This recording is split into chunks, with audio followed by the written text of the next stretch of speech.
Awesome. Cool. Cara, how are you doing? Good to see you. Awesome to see you too. Yeah, pumped for this. Pumped for this. And I know folks are going to be joining over the next couple of minutes. So we'll give folks a couple of minutes to roll in. And for those that are coming in, I think one of the things we just love about these is when they're interactive. So if as you guys are joining, maybe just drop into chat where you're calling in from.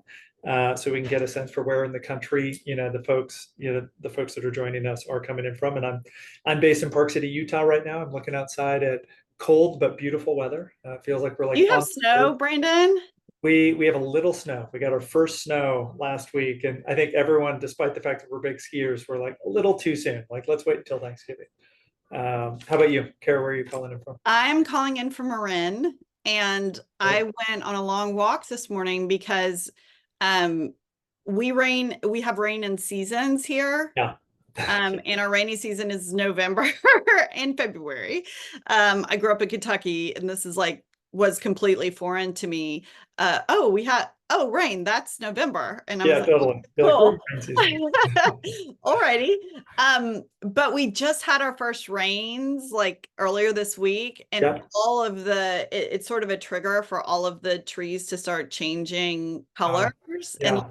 now this filtered fall sunshine is here, and it's awesome because we don't get a ton of signal with like Yeah. temperature changes, and we don't Yeah. get snow and things like that, but we definitely get The um, season started. the season has started, and I switched over to my pumpkin flavored everything, so I'm like trying to go all in. Yeah. You got to get it. It's a short window. You got to get the pumpkin spice window. Got a lot of folks as you guys are coming in. To feel free to drop your location in the chat. We got SF Bay Area. We got New York. Jamie, welcome. Heather coming in from LA. We've got April in Orlando. So we've got the four corners of the country covered. Heidi in Denver. Christina in San Diego. Carrie in Maryland. So awesome. We got a great. Yes. We got Rhode Island too. This is lovely. Well, good stuff. Kara, I am fired up about this topic. I think you and I were just chatting ahead of time. We're like, we are in the middle of open enrollment, and it is Oh like my God. hair on fire season. Maybe I'm just expand on that. I mean, I was asking you how your week's going, and you're like, it is that. I'm Yeah. curious if there's any just sort of notes or expansion off that, because it's obviously like central to the topic we're going to spend 45 minutes on. Well, definitely a couple things that I'm seeing and hearing, and I have the benefit of being an advisor at Lattice now, and then I have my group called People Tech Partners, where it's 250 plus CHROs, Yeah. and we were just all sort of lamenting Yeah. that this season is a little different. This open enrollment we're seeing and feeling some different energy. There's definitely been renewals that have been pretty challenging. I'm Yeah. interested to hear from your side, Brandon, because I don't know how many customers you have now. I know it's probably some crazy number versus Yeah. last year when Yeah. we had connected. Yeah. But with some of the shifts in healthcare costs last year and the year before, we're seeing a huge amount of renewal percentage points added to the numbers that we were working on, and I'd love to chat about that today. I know we're recording this so we can share it with Yeah. teams and other folks Yeah. beyond this conversation, but would love to be more informed there. And I think that's making it a harder conversation. And I would love to talk, later today about how to help people transition through the changes that some of these increasing costs are forcing in terms of the benefits elements that we're able to provide employees. Yeah, I love that.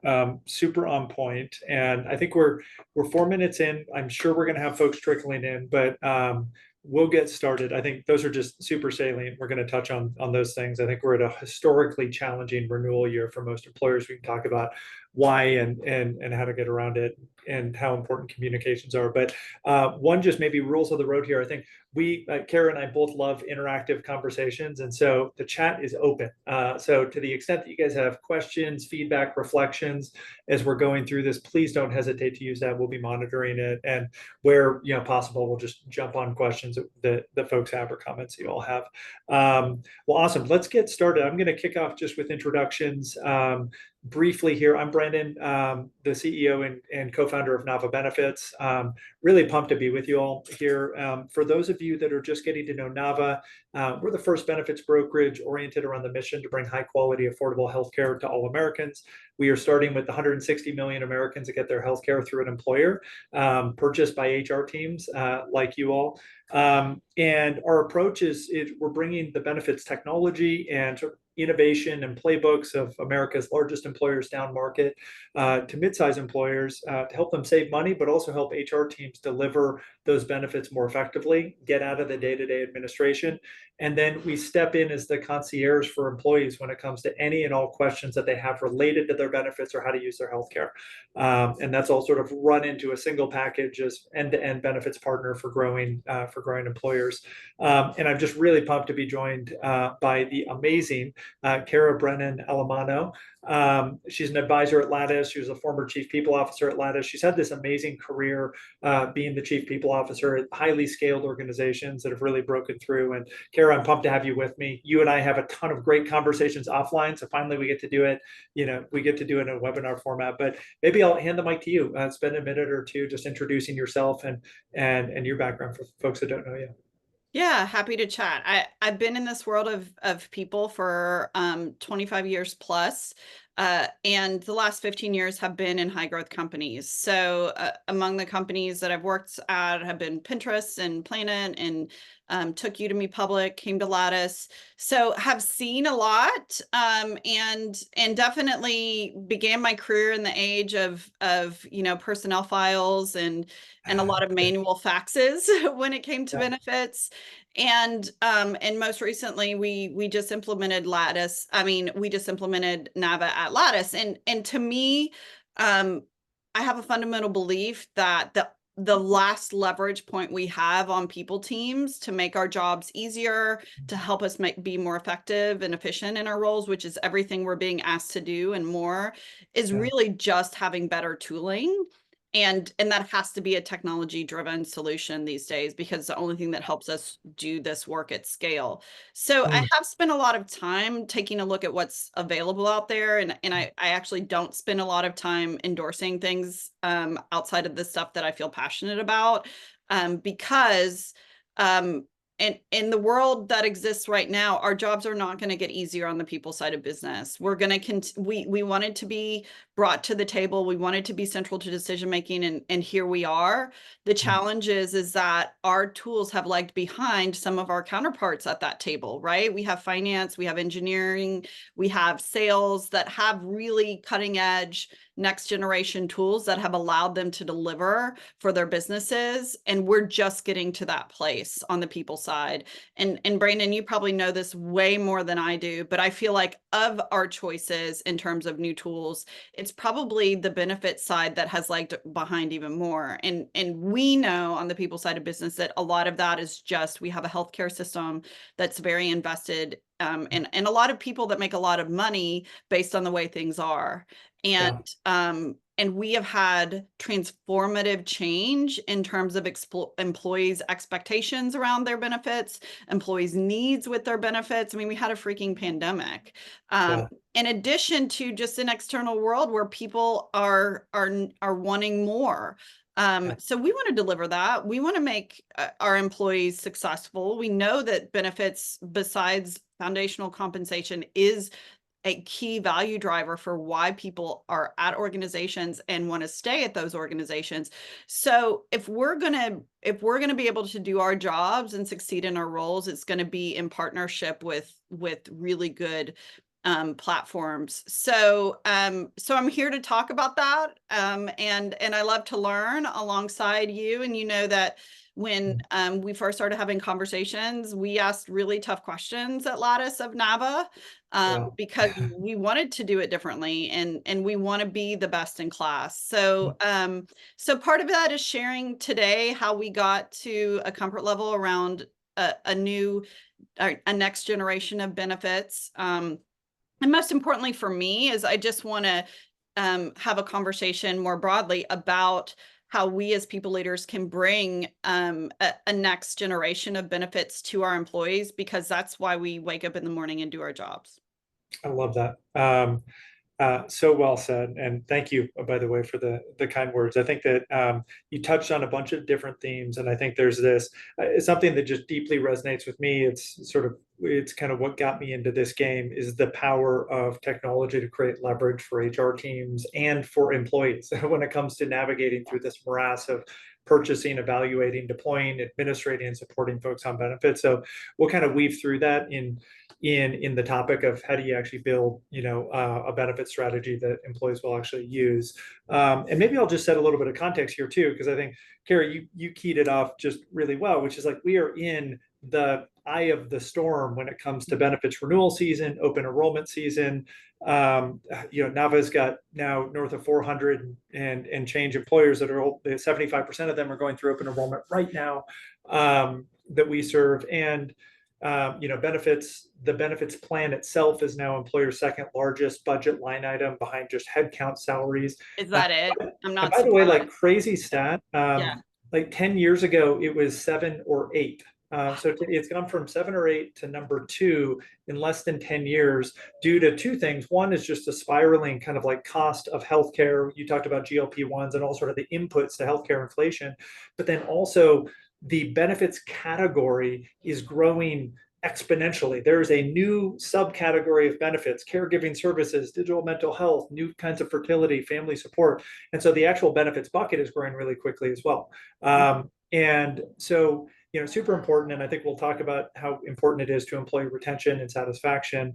And so I think I step back from this and go to people, leaders in organizations, you own this budget line item that has gone from Well, now, as you to mentioned, we own second. number 1 and number 2, Number right? one and number Yeah. two. Yeah. And so how do we really start to drive and optimize return on that investment? I think that what we're seeing definitely, I mean, you've talked about this for years, just this scrutiny from the finance partners on just how do we drive more value there? I think that's really just going to be the theme that runs through this conversation.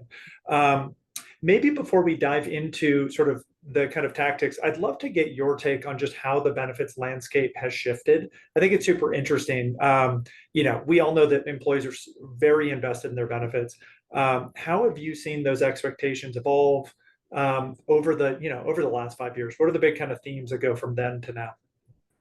Yeah, I think anybody who's been sitting on the HR side, the people side of business, especially those of us that have budget responsibilities, part of this is part of the evolution is we want to feel informed about the why behind this.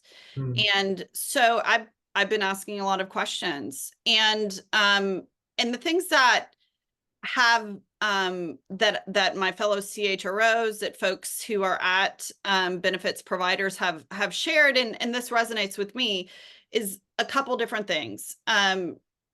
Obamacare started and set an expectation that mental health benefits would be at parity for medical benefits. I think it was also a bellwether to the future needs, just societal needs, and the value that's placed on mental wellness. And so starting at that point, people started getting access to the benefits of mental health care, Hmm. along with other pieces. And so fast forward to so that was an entire category that prior to that shift was a nice to have. So that category was added in at that time. And then beyond that, a lot of things that people had assumed were nice to have become central to our benefits provisions. And those are things like fertility and um, and family care, right? And a lot of this reflects what has happened in our world. We have now large numbers of sandwich generation folks that are taking care of parents as well as taking care of children for the first, well, not the first time in history, but the first time since Western companies, particularly American companies, have been paying for the benefits of employees, right? So here we are back to that world. Grace is a company I know, Grayce, and I talked to Julia, who's the founder there, and she told me that 55% of employees are now facing parental care in addition to child care. And I had that situation in my household, and I know the challenge, and I also know that because my employer has provided support in both of those areas, I've been able to show up and deliver at work in a different way than if they hadn't. So I also understand the power of these types of benefits and how critical they are to employees' ability to do their best work. And then I think fast forward to COVID, right? So we have these situations where we have folks who are taking care of a broader set of individuals for longer. And then we have a pandemic where people who may never have paid attention to their benefits ever before, suddenly that became central. The conversation, the front page news was about medical and health care. And wherever you are along the political spectrum, the one thing that was the same for everyone is everybody did become very aware that their doctors, that their medical care was critically important in their lives. And it was no longer just HR people saying, this is really valuable. It's really important. You should understand it. It became something that became a much more consumer or employee driven need to be fulfilled. And there's a ton of information that and education that happened during that time. So people became aware of the needs that they had that they may not have known about. And then since that time, there's been a ton of empowerment around, great, this is good. I have a broader understanding. So what does this mean for my future? I think in addition to that, we have folks, at least in our high growth technology companies, who tend to have their children later in life, which demands a higher level of I'm care. one of them. There you go, Brandon. And more care often. And so combined with, I understand the value of care. I now am better educated on it because I went through an entire pandemic where I spent a lot of time self-educating on these pieces. I now understand the value of mental health care because I have now my friends have access to mental health care. I have access to mental health care because of Obamacare. And then I have additional needs around a broader set of people that I'm caring for. All these things come together to drive an awareness of the value of really good benefits. And then I think along with that, in the last 2 years, we've had a lot of contraction within people teams. We had a lot of the folks that were able to hop on the phone and help somebody navigate that really tricky insurance situation that happened during COVID or immediately after. Those roles have been eliminated. We do not have slack in the system. So our having a benefits partner or having technology that can take all those frontline questions, that can grab the time-consuming insurance inquiries and can either through AI or technology tools, or B, through old-fashioned great customer support, can get to the solution in a timely manner without involving a core people team member has become so important. So important because we're facing a lot of burnout. We're facing a lot of challenge in terms of just providing the foundational HR strategic work, the HR care work that we do. And we will lean on people like you, Brandon and Nava, to help deliver. And we're looking for more from our benefits brokers, more from our benefits partners than we ever have. And the only leverage point is that technology piece. So part of me wants to turn it back over to you. And I know this is unfair because I didn't tell you I was going to say this, but I would love to hear your definition of modern, because this is what we're talking about today, right? To me, modern is being able to serve this broader breadth and being able to provide just-in-time answers to people who want to self-serve, who are better educated as employees in a way that's compassionate and supportive without burning out HR teams. So how do we do that? No, I love it. And maybe I'll answer that question, but I'll start with like another data point. And this is something that has, I think, marked the evolution. And this is something I think you've been really vocal about. You've been vocal about with me even when we think about building our member-facing technology, which is like employees' expectations as consumers over the last 5 to 10 years have like radically shifted. Like our expectations for convenience, I want it right now. I want it in a tweet. I don't want to read a 42-page benefits guide.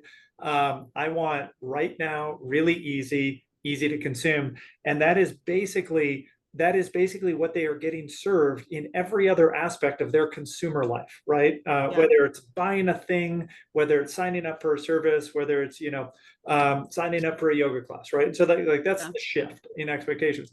Meanwhile, like, trot on over to old healthcare land and benefits land, you're stuck in the age of PDFs and hurry up and wait. And I've got 45 minutes to sit with an insurance carrier to even figure out if there is an answer to a question. And so I think that the sort of set of expectations there on the consumer side has created this just real pain and frustration about the absurdity of sort of trying to navigate healthcare benefits, et cetera.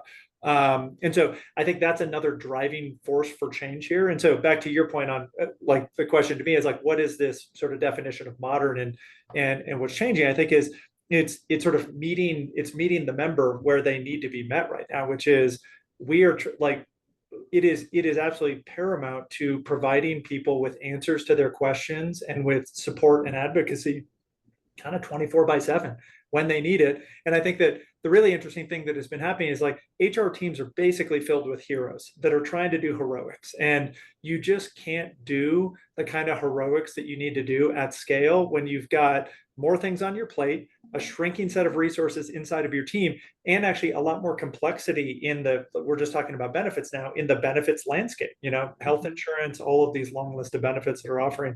And so something has to give. And for us, it's technology needs to come in and help bridge that gap.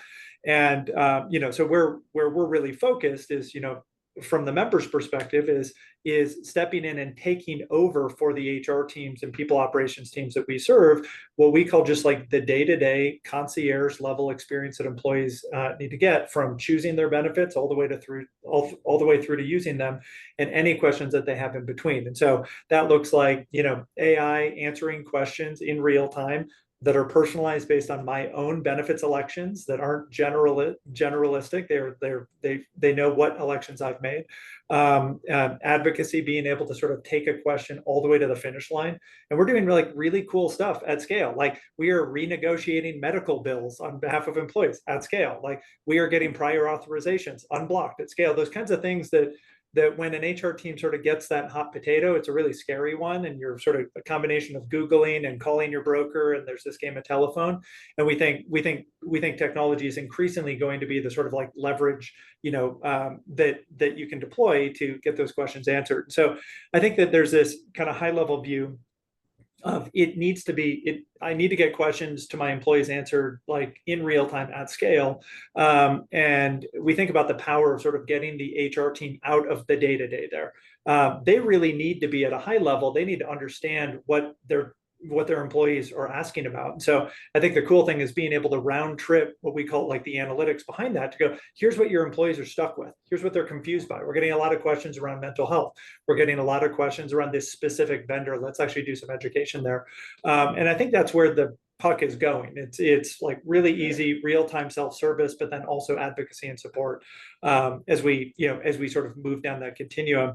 And I think the same is true for HR teams. I mean, one of the things that we hear a lot is, like, when we ask HR teams, like, what is the most important thing to you when it comes down to your benefits partner, your benefits broker? They're like, responsiveness. I need them to answer my questions. Like, there's one thing about employees, my questions really quickly, because I've got like 1,000 questions around benefits, compliance. We've got an eligibility issue. Someone complained about an enrollment not working. And so I think that we're sort of applying that same technology framework to, like, how do we make Nava the most responsive benefits partner to busy HR teams at scale? And it turns out technology is actually like very good at that for our own service teams, and for enabling our, the HR teams that we serve to get questions answered, to get problems solved really quickly, automate a lot of that work. So anyway, that's sort of the frame. I think that, thank you, Carrie. That makes and I hear you on that, because I know that we as people leaders are demanding that across all of our tools at this point. And I think a couple things are driving that, in the sense, a consumer grade experience for our employees. And part of this is because employees' jobs have gotten harder. A lot of folks are working in hybrid, remote. Even if you're in office all the time, you're sitting here with your computer, and that's your number one tool. So everything is being routed through computers. I think the move to everyone being remote first during COVID encouraged that and Yep. forced all of us to become more tech centric in our employee experiences. Yep. And then now where we are is we're being asked to drive employee engagement back to levels that were there 3, 4, 5, 6, even pre-COVID levels, Mm. because our businesses are demanding that, right? Many Yep. businesses were hit. We've done a ton of reorganization. Mm. Jobs, because of limited resources, have gotten harder in many ways across businesses. So employees say, I don't have as much time as I used to engage in the things that you want us to engage in. We've seen that with Yep. Lattice. We've really focused on elevating the consumer experience within Lattice. And when we say consumer experience on that side, it's like, can somebody go and intuitively get to what they want very quickly and get their answer and then be able to get back to work, right? And I think Yeah. you're saying the same Yeah. thing on the Nava side. Yeah. Um, and Lattice, we just did our state of people report. Number one thing that came back that HR folks are focused on is engagement, right? And I can tell you the one thing that can kill engagement is the someone's pay or benefits having a bad experience on either side, Yeah. right? Because Yeah. these things that are just core to the reason, to the social contract you have with the business, Yeah. you want to know that you're paid fairly, you're paid on time, the money's in the bank, and then you also want to know that your family's taken care of, you're taken care of. These are the Yeah. reasons that we go to work every day, the foundational reasons beyond the other pieces. Yeah. And it's a really hard hill to climb if people have a bad experience on any of those fronts, right? Because that's a foundational trust issue, which is something that's really interesting and important, I think, for us and the folks that we partner with to really understand. Yeah. Um, so, I I just have some broader questions about AI, Yeah. right? AI in health. And I know, we've talked a little bit about that. How are you thinking about that? And I think we take Lattice hats off, Nava hats Yeah. off. I mean, you're knee deep in thinking about AI in healthcare. Yeah. To me, it sounds like we're talking a lot about that as modern benefits, Mhm. right? Modern benefits Yeah. will have an AI component. How do you think about that in terms Yeah. of safety, security, but also like what the future holds? Yeah. I love that question. Yeah, no doubt it is a wild moment right now from a technology platform standpoint. And I think that, AI will be the enabling technology that allows us to deliver an incredible sort of consumer grade experience for employees and their family members at scale. And so maybe let's break that apart. I think what the current generation of LLMs are really good at is, if you build like a high quality taxonomy around the data, if you build good instructions around those data sets, it's really good at answering questions around very complex data sets quickly. And then over time, we're going to sort of move from kind of answering questions and giving you sort of the things that we experience in ChatGPT to like agentic, like it's actually acting as an agent and doing things like booking an appointment, or going back and forth with with another. I would love somebody to book my appointments for me. We're getting I there. feel like that's No, a that's thing. no, no, it's so it. And so like so I think that for us, the first like very obvious use case, and we've been partnering with OpenAI for a while. They've been incredible partners, thought partners, as well as technology partners on this, is basically being the most trusted place for an employee to get any question that they have around their benefits answered. And it could be the mundane, like, hey, how much will a pair of lenses cost me with my vision insurance? What about Warby Parker? What about X? And actually giving them, like, going through that entire flow with good answers. That does that now very well. To, yeah, taking a photo of a medical bill, like, can you just give me a first pass on whether there's anything that looks wrong? Like either like repeat CPT codes, things like that. Getting quite good at that. And so the like we kind of think about it as we want to provide incredible, responsive answers to employees' questions about all things benefits, medical, dental, vision, every other ancillary benefit, all of the perks and rewards that Lattice offers their employees. We want to be the first layer for them to get great answers to those questions. And so, how do you do that really safely? Is probably like the biggest top of mind thing. And the way that we've structured this is we you can gather all of the information about, sort of, say, Kara's elections on her benefits, like what medical insurance plan she has, dental, et cetera, without needing to know your social security number, your first and last name, et cetera. We can do pretty much all of that, sort of help me understand my benefits back and forth, without needing to know PII. Which is the way that we designed Nava AI inside the Nava Benefits app. So it's basically personalized, but it is anonymized. And so kind of privacy first is sort of the way that we frame that. So I think that's the starting point of the member experience. And I think it goes back to your point too, around like, just how do we deliver a really incredible, responsive, consumer grade experience for employees, and then just like get the HR teams out of the weeds of Googling and looking in benefits guides, and and going back and forth in with their benefits broker there. And then over time, we've that sort of, as that technology continues to mature, you can just take more, sort of take more of that workflow for employees, and solve it with software. Hey, like today we can find you an in-network dermatologist really quickly, but the next cool step would be, hey, can you just help me book that? That's a very logical step. I don't think we're years out from that. I think we're maybe quarters out from like the technology being ready to do that. So it's how do you just like continue to support it? One of the things I think is so cool about this technology is, so we launched Nava Preferred Partners, and so we're now partnering with some of the best ancillary benefits vendors out there: One Medical, Origin Financial, Clio Health, et cetera. And one of the big kind of components of the preferred partnership was that they're integrated into the Nava Benefits app. They're integrated into our eligibility feed. So you just, as an HR leader, you can kind of hit a button and you just don't have to worry about deployment or support.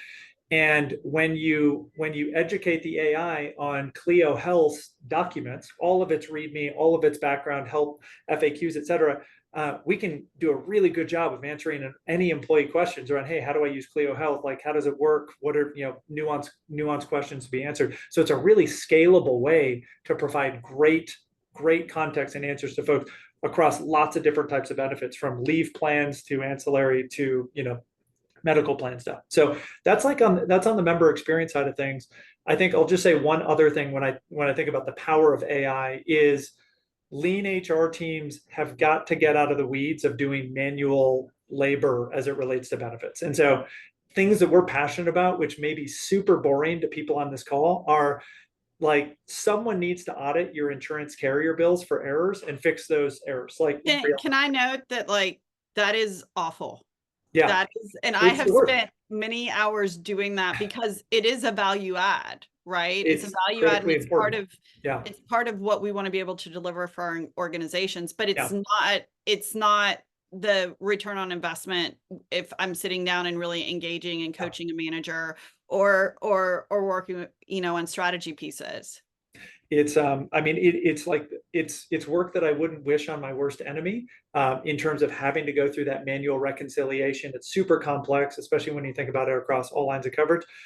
Software, and specifically LLMs, are incredible at this. And so applying that technology to with Nava, we proactively audit all of your lines of coverage, carrier bills, for errors, and then our team remediates the errors that we find. And that's a really big value add, because like, 96% of the bills that we audit have a material financial error that we end up going and fixing. That's how kind of crappy the existing system is, like how error prone it is. And so that we're sort of, we got this big roadmap of like administrative, eye-gougingly painful work that falls onto the HR team that they either can't do at scale, or just like is sucking up, more and more of their resources, that we're building software to automate and then sort of take off of their plate. So eligibility management, fixing EDI feeds, and routing around those things.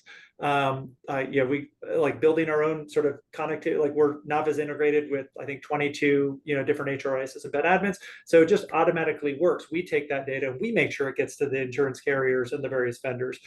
So that's what I'd call just like creating leverage for HR teams, so that they're not having to spend so much of their time dealing with like whack-a-mole problems and administration related to benefits and compliance and whatnot, as sort of another big opportunity. There's a third one that we can get into on ROI, which is around, how do you actually how do you actually use software and data science to optimize how you're making your renewal decisions? Today, that's just I'd love wildly to talk a little bit unsophisticated. more about that, Brandon, because for me, in talking with a lot of the CHROs that, again, Lattice is in the middle of open enrollment. Yeah, We're in the middle of this I communication know. around the Yeah, changes, the change decisions we've made, yeah. and why we've done that, because of the expense year over year, many of us, our hands have been forced in terms of how we're doing those things. So we'd love to talk about that. Christina did have a question. So Let's see. let's Christina answer. says oh yeah, that's great. Struggling with employees coming to me with benefits and several technically challenged, do not have smartphones, their own personal device. Yeah, no, I think it's great. So, I mean, I think increasingly, I hear that a lot, which is like, hey, what if I don't have a smartphone? I think increasingly that is a smaller and smaller fraction of the population, first off. Like when we actually just look at the data, most folks do have an Android or, some kind of smartphone. So you can get the technology to them, but there's still that population that just is like they're just not going to go there. They're going to be on email or text or phone call. So I mean, the way that we've built our software is that we call it like meet them where they want to be met. So we are the interfaces that we work with are text, our email, phone call. We can do sort of all of those things. And on our side of it, it's all the same sort of user interface. So if, Christina, if you've got an employee who's like, I just want to text help to Nava, they can do that. Like, and we can just go back and forth with them on the text front, which I think is really helpful.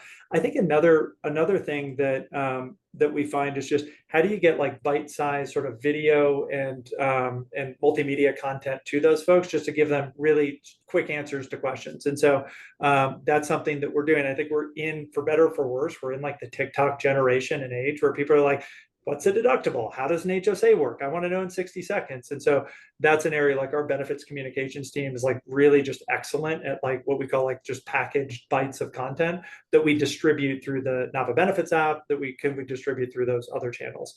So it looks like Carrie actually had sort of a similar thing, but in person. Yeah, great question. I love that. I love the idea of like getting in front of people and letting them know that Yeah. there's a period of time, there's a space where they'll be able to ask those questions and get their Yeah. help. We've done office hours as well, which I think Yeah. is helpful because oftentimes people, if they're not asking, then they're getting more challenged, things are getting Yeah. worse. But if they know Yeah. there's a point in time where they can get Yeah. support, I think that's Yeah. also really helpful. Yeah, and I think, I mean, we think about the opportunity for technology to basically provide office hours at scale, like office hours, 24 hours a day, 7 days a week. Hey, if you've got a question about your benefits and whatnot, office hours with Nava. And obviously, software is providing a lot of the answers there. But over time, that's just going to be, I think, the modality, and which we get really excited about. So yeah. Thank you for that question. Kara, do you want to why don't we keep driving? Because I think, Yeah. The last thing I was going to talk about and think about right now is the picture you're painting, Brandon, is a picture of evolution, right? And to the folks on the call here, I think what's important for me as a people leader from this call is to really investigate and understand what's possible, and to know how people who are really thinking about how we're going to solve some of these challenges for people teams with technology, with a better employee experience, what that could look like. So I'm hearing a lot of that from you at Brandon today, right? It's like, it's the art of the possible. yeah. All that being said, we're talking about change. We're talking about people, and in my mind, a lot of it is like a sense of relief, because having employees have to wait like a week to get a response about a bill that they were handed that doesn't feel right, and or to not feel like they have access to the care they need, or a family member, like that's existentially difficult for me, right? Mhm. Because I feel for that person personally, and I feel for that reflects upon the entire experience they're having and the experience of the people team. So Mhm. I get excited because when we talk about immediate responses, when we talk about leveraging technology for a lot of the mundane tasks, what I also think is really important is like bringing people along in this journey. And I do think you're right in saying that much of this is about creating a consumer experience that's just consistent with how they've been engaging with the world for a long time, so that it all makes sense in the context of what they're trying to accomplish. I think what we did have to do this year is be really thoughtful about some of those really fancy headline benefits that people had. Yeah. You're talking about your benefit Yeah. partners, and we've had to pare back on some Yeah. of those pieces. Yeah. We've had to make tough calls about a fancy benefit that only a small subset of our employees have used, and reinvest in some of the core medical, mental, the high use benefits. Yeah. Um, a couple things that I would like to share in terms of how I've done this in the past and shared around change in benefit plans, because what we're talking about is we as people leaders reframing our approach to benefits and getting to a place where we're really bringing in modern benefits, and we're aligning with the financial needs of our business, as well Yeah. as doing our very best to provide what we can for the employees that we have. And what Yeah. that means is taking away as well as adding more. Yeah. Yeah. So how I've done that in the past is really through transparent communication over the course of the year about usage. Mhm. So, and two parts of this I think are really important. If there's a benefit that was launched, you mentioned a couple things, family care benefits, fertility benefits, financial wellness benefits. There's been a lot of niche benefits around sleep or hearing or something like that, which we feel amazing when we get to roll out. It Yeah. feels awful when we have to roll it back, Roll right? back. Because the Yeah. usage wasn't there. Yeah.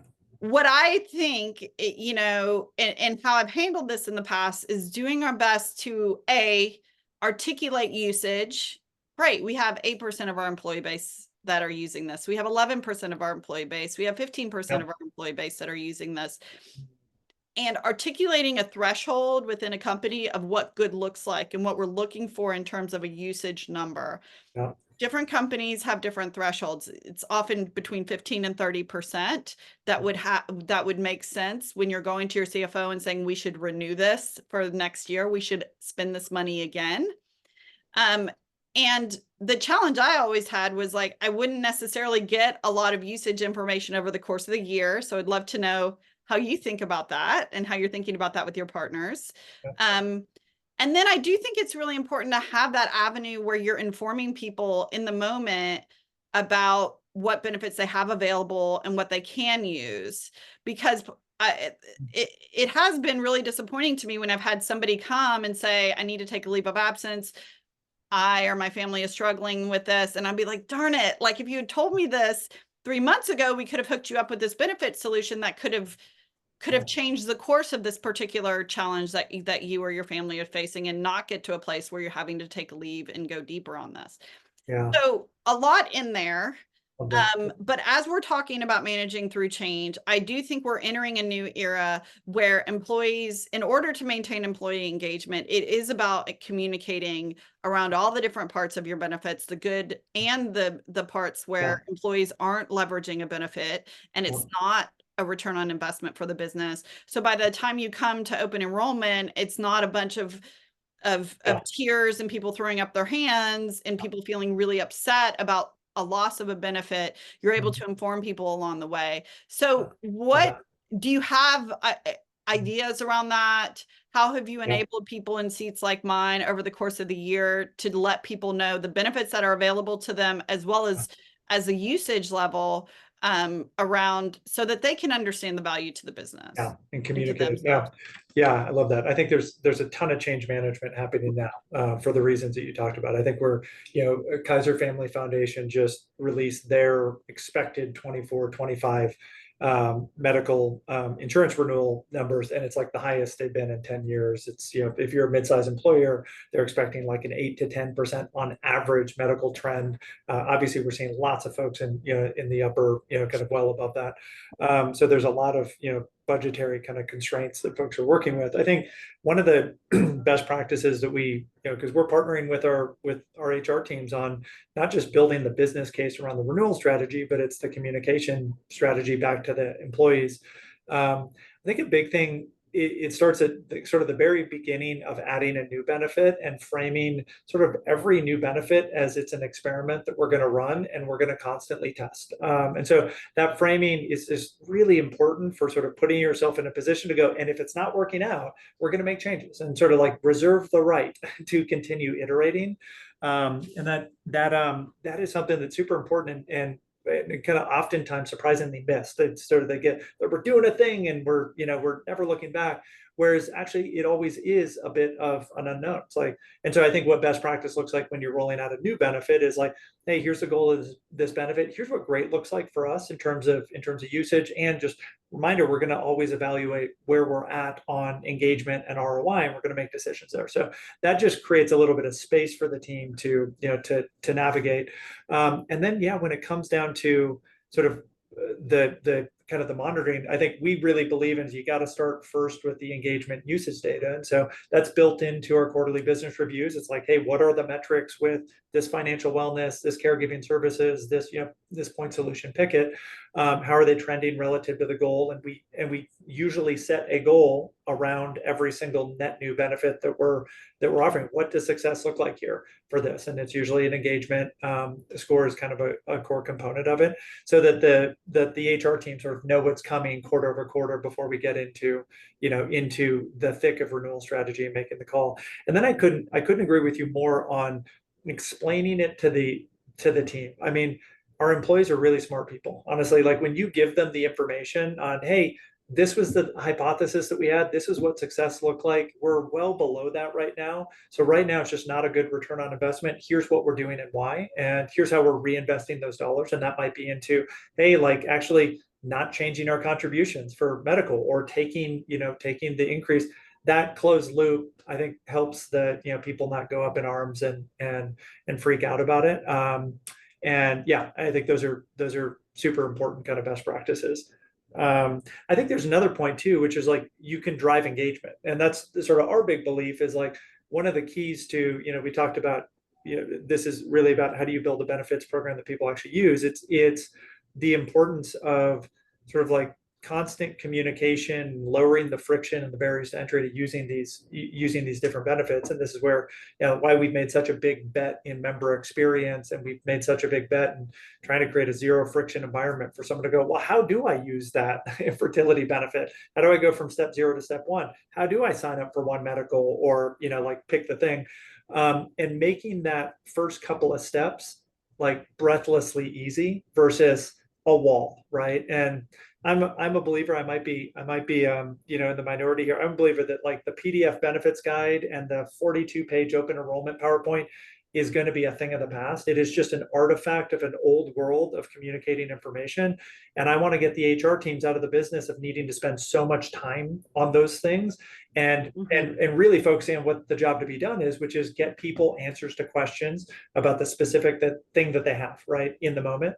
So yeah, those are, I think that's a big opportunity too, is like we can actually affect engagement by pushing it. For example, like in the Nava Benefits app, we do push notifications on, hey, did you know that you've got X, and like you're an FSA user, here's 5 things that you can spend that $450 that you have left on your FSA before it goes away on Jan 1. Small things, but those nudges actually really work to get people kind of utilizing stuff. Well, I can tell you, I was the nudger for a long time. Yeah. So if I can get help. A lot of what we're doing is like taking the things that great HR teams are just doing in their nights and weekends and whatnot, and trying to deliver those at scale and streamlining them. So yeah.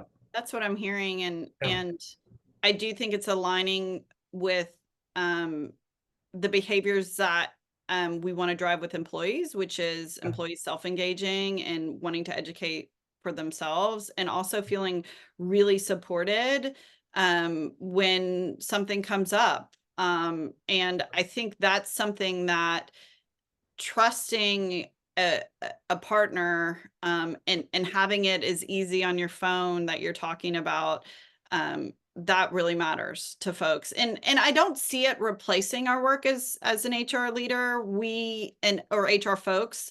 We Mm, still are going to play that really important role of being that person that can serve as a guide, that can listen, that can have those emotional connection points with folks. mhm. But I would love to know that on the other side, employees feel extremely cared for. And even if they wake up at 2 o'clock in the morning feeling stressed out about a medical issue or Yeah, wanting access to care, they get that. And yeah, that is freeing. And that does allow HR people, 88% of which from the Lattice People Strategy Report are reporting burnout. yeah. That does allow us to feel like our jobs, we're doing the value add work in our jobs, and we're not doing, the rote Mhm. pinging an insurance company again Yeah, because they didn't yeah, get back to our employee who's stressed out because they said somebody yes, sent them a bill for $1,000, and we yeah, know that that's not right, yeah, right? yeah, yeah. Couldn't agree more. I think that there's another angle to that too, which is interesting that we've heard from HR teams, which is just sometimes I'm worried about privacy and HIPAA. Like what are there's sort of a category of questions that that are sort of dynamically tough for an employee to like go to HR with. Hey, I'm thinking about having a kid. How should I do my my insurance for next year? Keep it on the DL. Like those kinds of things are sort of put HR teams in a tough place. Kara, maybe we can close a little bit with ROI, like just actual like return on investment for, for this, multi-million dollar benefit spend here. It's said it's second largest budget line item for most companies. Costs are spiraling on many different ways. We've got engagement issues. I'm curious just from your lens, and then I've got strong points of view on this and we'll kind of share them, but like, where do you see the sort of biggest opportunities and maybe like needs to just like apply scrutiny to drive return on that multi-million dollar investment? It really resonates with me when you're talking about removing the friction and access to care. Mhm. Because what I'm able to do is go back to employees who felt like they had access, they had the right care at the right time, Yep, and they felt supported with the benefits. And benefits are an extension of the employer, right? yep. People don't care whether it's Nava or whether it's Anthem or whether it's Cigna Dental. Like, I don't It's care about status. that. Like, Yeah, I care about that, but it's Lattice, yeah, it's Pinterest where I used to work, it's Planet. Like, those are the people that either served me or didn't, yeah, right? yeah. And so for me, the ROI comes back Mhm. in how engaged is this employee? Did we deliver an employee experience that allowed them to get back and do their absolute best work today? Because that's how the business will be served, and that's how me an individual leader who's looking to combine a great employee experience with business outcomes is able to articulate an ROI. And Yeah, that is, benefits play a really important role in that. yeah, And there's always been a challenge, right? Let's just be honest, that we have always been fighting for those family care benefits or those leave options or for that fertility and being able to show the true ROI. yeah, It sounds to me like I'm going to have some more data points to be able to articulate the value add to exactly. to the other stakeholders in the business who are helping me write these checks in the number two budget item. Yep. How do you see that evolving? How do you Mm, see that in a world where we're going to have a lot of data? We're also going to have hopefully less friction with access to care, so I can show that people are using the things that we're paying for. So a yep, per employee or per instance dollar amount goes down, yep, so things become much more efficient. yep. And then my expectation, because I've seen this, when you have a great benefit that people are using, they tell you and they're excited and it impacts their employee experience and their engagement goes up and then their performance goes up and Yeah, there is that virtuous cycle. totally. Yeah. And they share their story. And Yeah. then you start to kind of year over year build off of that. I think that's a huge one. So like we've been talking a lot about sort of member experience and how that translates into better usage and engagement with the benefits. And I think reducing friction to those benefits too, like really small but important stuff, like making it 100 times easier for an employee to get to the right doctor for their needs. It's in network versus out of network. has a really significant impact on cost of healthcare, and that impacts both the employer and the employee. And so there's actually a lot of sort of cost savings built into helping employees navigate to the right decision at the right time, right care at the right time. So that's a big one. I think another big area that we're really excited about that sort of sits on the employee experience side, but it's around open enrollment decision making. So the data is very clear on this, which is employees make the wrong decisions at open enrollment when it comes to medical, dental, and vision plans for their families. They tend to overinsure. A giant Carnegie Mellon study, it studied 25,000 different employee plan decisions, showed that 62% of them made the wrong medical plan decision for their families, and they overspent by 42%. They did this sort of typical, I'm not sure, so I'm just going to go get that gold-plated PPO because what if, right? And it turns out that's just like actuarially not the optimal decision. And so you've got decision support tools that kind of have floated around there and are useful here. We're just integrating right into the experience. And I think we're already seeing the data that that's just like driving people to more economically efficient decisions for them. And of course, since employers are spending typically more than 50% of the actual premium, often in tech, 80, 85, 90%, it's a massive impact for us as well as employers. And then I think the third one that I am just so excited about, like in terms of what we can do for HR teams, and just blown away by the status quo is the level or sort of the lack of analytical rigor when it comes to like looking at alternatives through the renewal strategy process. We're blown away by how, and I think that the problem here a lot of times is just there's no time to make decisions for HR teams. They're stuck in this hurry up and wait. Got the quote last minute, and other brokers telling me I got a week and a half to make a decision. Well, what are my alternatives? They're like, not much. Hopefully we can shave a point or two off. And we think that entire flow is just completely broken. The speed at which things move is glacial. The level of like sophistication of the business case is really low. So the CFO, when they get hey, here's what we want to do and why, it's just like a really weak business case. And so we're really attacking that with software and data science. So like Nava's like medical quoting technology can now do a quote in like 15 minutes. It takes like a traditional broker like 5 days to run like a full renewal analysis. And so we think speed is going to be really important there to opening up the kind of playing field for options and alternatives, and create just a more competitive buying environment where like, as a buyer of products, when you have multiple vendors really aggressively marketing for your stuff, you get a better deal. And so I think that really opens up the playing field for like bringing more innovative options to the table from the standpoint of alternative funding mechanisms and really cool products like Garner Health with a difference card or Centivo to really optimize how you're spending your medical dollars. So we get really excited about that. That's something that the Lattice team is going to see. All of our clients are going to see a lot of progress there in terms of really sort of technology enabling the renewal analysis and then business case process too. And we think you can really extract a lot of money in that phase.